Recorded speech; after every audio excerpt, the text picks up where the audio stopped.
Dana White is not impressed with the PFL. In a recent statement after UFC Fight Night Vegas this past week, White continued his attack on former champion Francis Ngannou. The UFC president even claimed that the so-called biggest MMA deal isn't what fans think it is. So what exactly is in the deal? Well, let's hear it from Dana himself. Based on what I know about the deal, which is not much, it makes no sense to me. I mean, you're going to pay a guy not to fight for a year, and it's already been like 18 months. He's fought 3 times in the last 3 years. It's just not what we do here. It's not what we do. And the day that we released him, I knew exactly what was going to happen. And Francis wants to take 0 risks. Doesn't want to take any chances. And he obviously didn't want to take a chance against Jon Jones.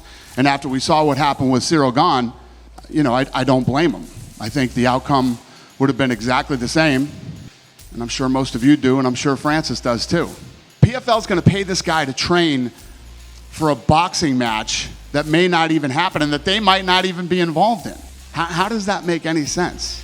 He even drew comparisons with Conor McGregor and made it clear that Francis isn't as big of a deal as the Irishman. Obviously, Ngannou swiped right back at his former boss, wondering why would he continue to attack him even though he honored his contract. He even corrected Dana White's many claims and cleared the air for the fans.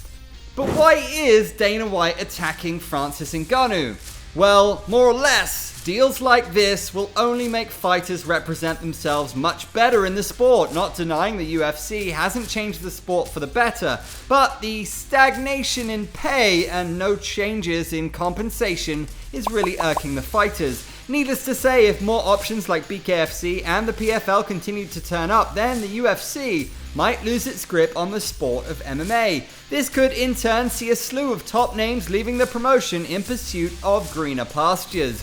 At this point in time, it only makes sense for Dana White to downplay the importance of the deal and attack Francis just to stifle him from building any momentum with the PFL.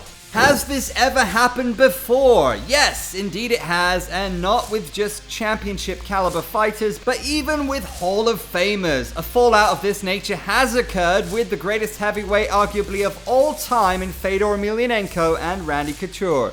Both MMA stalwarts have critiqued the UFC for its miserable nature of contracts that just don't favor fighters. Moreover, the UFC's decision to seize control of sponsors, the exclusive nature of their contracts, strong-arm tactics simply destroy fighters' ability to make money outside of the sport.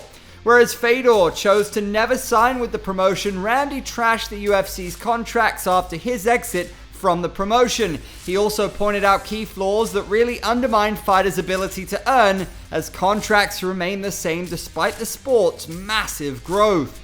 Moreover, Couture's decision to sign with a rival promotion as an analyst hasn't really helped the situation either. Even today, he continues to serve as an advisor for the PFL. Ever since then, Dana White and his team have removed Couture's legacy from the sport, and fans can't find a single highlight reel of the former 2-divisional champion.